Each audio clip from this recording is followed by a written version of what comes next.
Hello friends, welcome back to the Happiness Box with Sabi. I hope you all are doing great. So आज हम आए हैं Mumbai airport पे। जी हाँ, ये है मुंबई एयरपोर्ट एंड मैं जा रही हूँ बेंगलोर। और बेंगलोर के लिए जहाँ से हम ट्रैवल करने वाले हैं वो है अकासा एयर। अकासा एयर से मैंने कभी ट्रैवल नहीं किया, this is my first time I am travelling through Akasa air. So देखते हैं कि कैसा एक्सपीरियंस है यहाँ पर और किस तरह का यहाँ पे चीज़ें आप मतलब अकासा एयर कितनी कम्फर्टेबल है और क्या है।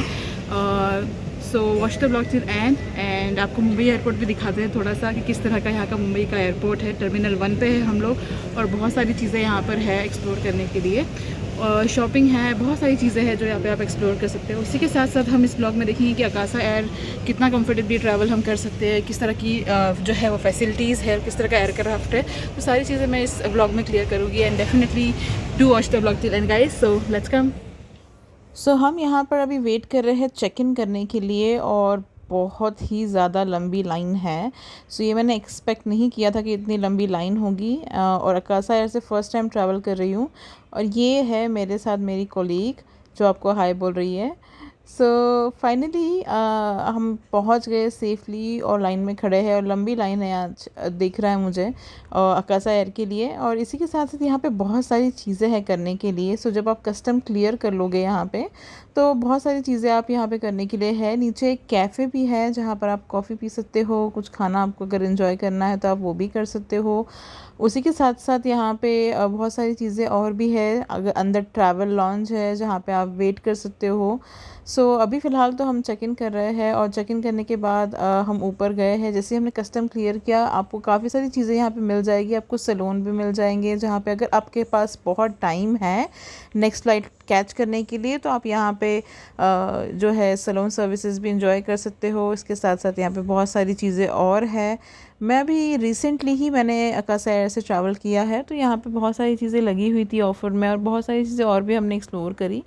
अगर आपको ट्रैवल लॉन्ज यहाँ पे यूज़ करना है तो आप यूज़ कर सकते हो कुछ आवर्स के लिए। यहाँ पे आपको वहाँ पे खाना वगैरह सब अवेलेबल मिल जाएगा। इसके अलावा यहाँ पे कैफ़े कॉफ़ी डे भी है और दूसरे इंडियन फूड भी यहाँ पे आपको इजीली अवेलेबल मिल जाएगा। यहाँ पे दूसरा कैफ़े भी था, कैफ़े 2.0। फार्मेसी भी यहाँ पे अवेलेबल थी। तो बहुत सारी जो आपको बेसिक चीज़ें आपको जो एयरपोर्ट पे मिलनी चाहिए वो सारी चीज़ें यहाँ पे आपको ऑलमोस्ट मिल ही जाएगी। खाने के साथ साथ यहाँ पे शॉपिंग के लिए भी बहुत कुछ मिल जाएगा। So I am just looking for my flight और फ़्लाइट टाइम पर ही है तो थोड़ा और एक्सप्लोर करते हैं। ये रेनी की शॉप मैंने यहाँ पर देखी जो कि सुष्मिता सेन की शॉप है, मेकअप शॉप है, ब्रांड सुष्मिता सेन का है। और जो एयरपोर्ट है वो काफ़ी ग्रीनरी इतनी नहीं है बट हाँ थोड़ी बहुत तो ग्रीनरी मेंटेन की हुई है एयरपोर्ट पे और काफ़ी नीट एंड क्लीन है एट द मोमेंट। मेरी फ़्लाइट टाइम पे है तो थोड़ा सा और एक्सप्लोर कर लेते हैं। अभी टाइम है मेरी फ़्लाइट को। तो यहाँ पे आपको बुक शॉप भी मिल जाएगा। सामने एक बहुत ही अच्छी चॉकलेट शॉप भी है। उसी के सामने आपको यहाँ पे बहुत ही अच्छी डब्ल्यू की कुर्तियों की शॉप भी आपको दिख जाएगी अगर आपको शॉपिंग करना है तो।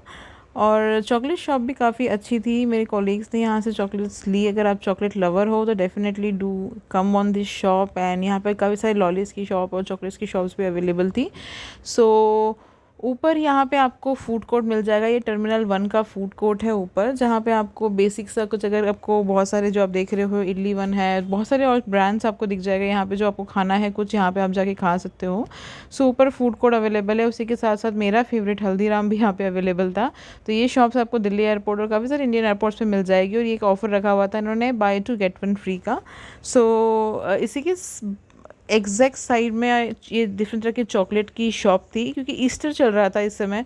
तो बहुत ही अच्छी वैरायटीज़ थी चॉकलेट्स की भी और चॉकलेट एग्स आते हैं ईस्टर में तो काफ़ी सारे लोग वो प्रेफर करते हैं लेना। और इस पर कुछ डिस्काउंट भी लगा हुआ था और बहुत प्रिटी से ये इस तरह के चॉकलेट एग्स बनाए हुए थे ईस्टर के लिए। और बाय 1 गेट 1 फ्री था या बाय 1 गेट 1 कुछ डिस्काउंट चल रहा था। So it was really nice. और हैप्पी ईस्टर का बहुत ही अच्छा इन्होंने एक पोस्टर लगाया हुआ था और बहुत ही अच्छा लग रहा था देखने के लिए। इस तरह की जो चीज़ें थी ये एयरपोर्ट पे ख़रीदना मुझे अच्छा लगता है। अगर आप कभी आपके पास हो जाता है कि अगर आप एयरपोर्ट जल्दी पहुंच जाते हो टाइम से और अगर आपको ऐसे एक्सप्लोर करना हो तो मुंबई एयरपोर्ट भी डेफिनेटली एक्सप्लोर करने के लिए अच्छा है। आप यहाँ पे टाइम पास कर सकते हो, काफ़ी कुछ है यहाँ पे। और उसी तरह के यहाँ पे डिफरेंट तरह के जूसेस भी थे, इस तरह की कुछ शॉप रखी हुई थी। बहुत कुछ था यहाँ पे एक्सप्लोर करने के लिए। मैंने थोड़ा कुछ एक्सप्लोर किया और उसी के बाद हम देखेंगे कि अकासा एयर की जो सर्विसेज है वो कैसी है।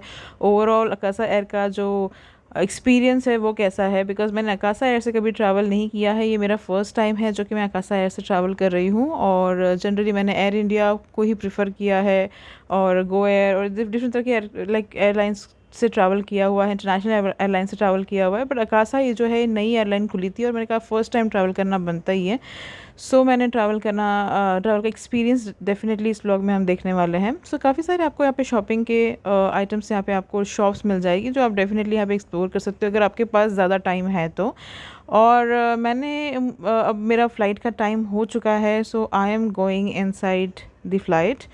और ये अकासा एयर की एयरलाइंस दिख रही है मुझे। सो ये रहा मेरा boarding pass and I am going inside. So देखते हैं कि एक्सपीरियंस कैसा है एंड ओवरऑल कैसा लग रहा है यहाँ पे। बट हाँ, यहाँ पे काफ़ी भीड़ है इस एयरलाइंस पे, मतलब काफ़ी लोग इस एयरलाइन से ट्रैवल कर रहे हैं। They don't know you. They do? The Grand Bangalore flight. सो आ गए हैं हम अंदर, और सीट्स का कैसे अरेंजमेंट है यहाँ पे, प्लस कितनी कंफर्ट लेवल पे है, ये सब चीज़ें हम इस पे कंपेयर करने वाले हैं। स्पेसिफिकली मैं गो एयर से इसे कंपेयर करने वाली हूँ, बिकॉज डोमेस्टिक एयर है तो काफ़ी टाइम हम गो एयर और एयर इंडिया जो है वो प्रेफर करते हैं यूज़ करने के लिए। सो ओवरऑल जो फ़्लाइट थी वो काफ़ी नीट एंड क्लीन थी, और अगर मैं सीट की बात करूँ तो काफ़ी कंफर्टेबल सीट थी। गो एयर के कंपैरिजन में तो मुझे काफ़ी कंफर्टेबल लगी ये सीट। तो इसे इतना बुरा एक्सपीरियंस नहीं था, आई वुड से अच्छा एक्सपीरियंस था। इसी के साथ साथ सामने इन्होंने इंस्ट्रक्शंस दिए हुए थे, और इसी के साथ साथ यहाँ पे एक फ़ूड के लिए भी इन्होंने मेन्यू दिया हुआ था। सो अगर आपको फ़ूड ऑर्डर करना है तो definitely you have to order from this menu. और मेन्यू भी काफ़ी इंटरेस्टिंग था क्योंकि काफ़ी सारे इंडियन फूड्स के ऑप्शन यहाँ पे दिए हुए थे इस मेन्यू में। सो ओवरऑल मुझे तो काफ़ी अच्छा लगा। अगर फूड मेन्यू की बात की जाए तो इसमें रिजनेबल रेट्स पे काफ़ी कुछ अवेलेबल था, जैसे कि मिसल पाव, पाव भाजी, बिरयानी, तो दैट काइंड ऑफ लाइक आप देख सकते हो कि 100, 200, 300 रुपीज़ के आसपास जो है ये रेट्स पे आपको ये सारी चीज़ें अवेलेबल थी, and it's not that bad. So overall तो ये भी मुझे ठीक लगा, सीट्स भी कंफर्टेबल थी। तो गो एयर के मुकाबले में तो मुझे ये ज़्यादा अच्छी लगी एयरलाइन। और अगर मैं इसकी बात करूँ, एयर इंडिया की बात करूँ, तो डेफिनेटली एयर इंडिया के फ़ूड को आई डोंट थिंक कोई कंपेयर कर सकता है। एयर इंडिया का फ़ूड ज़्यादा अच्छा लगता है मुझे पर्सनल लेवल। और इसी के साथ साथ यहाँ पे कुछ और भी फूड के ऑप्शन दिए हुए थे, जैसे बर्गर्स है, टाट है। सो ये प्री बुक ऑप्शंस थे, सो आपको ऑब्वियसली फ़्लाइट बुक करते समय ही ये शायद बुक कराना होता है। So that's how it is. But अगर आपको इसमें से कुछ नहीं खाना है और लाइक विदाउट प्री बुक्स भी बहुत सारे ऑप्शंस अवेलेबल थे। सो ये भी आप यहाँ से ले सकते थे, and overall it is looking good, और काफ़ी रिजनेबल प्राइस पे से, तो आई कैन से कि इट्स गुड। तो सीट्स भी काफ़ी कंफर्टेबल थी, फूड ऑप्शंस भी काफ़ी सारे थे, तो ओवरऑल मुझे ये अच्छा लगा। यहाँ पे अभी फ़्लाइट के लिए जो है वो इंस्ट्रक्शंस देते हुए, और इसके बाद हम डेफिनेटली बोर्ड करेंगे। सो ओवरऑल मुझे ठीक ठाक लगी इसकी एक्सपीरियंस, जो गो एयर के मुकाबले में तो मुझे काफ़ी अच्छी लगी इसकी services. So let's enjoy the view बहुत अच्छा है यहाँ से। Do not forget to subscribe the channel guys, अगर आपको वीडियो पसंद आ रहा है तो। और व्यू बहुत अच्छा है, so do enjoy the view now.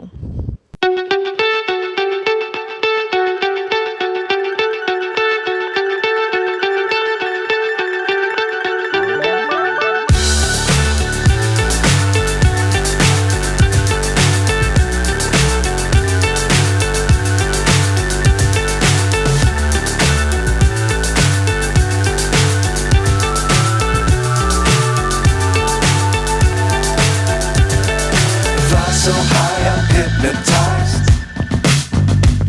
What's up is down, what's left is right. Chasing stars and holding you.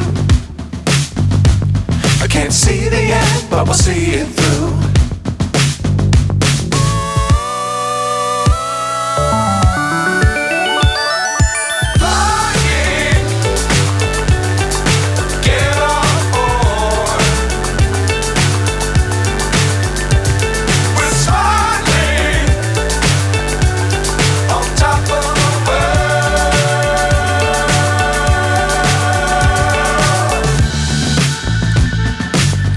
Times don't fly too high.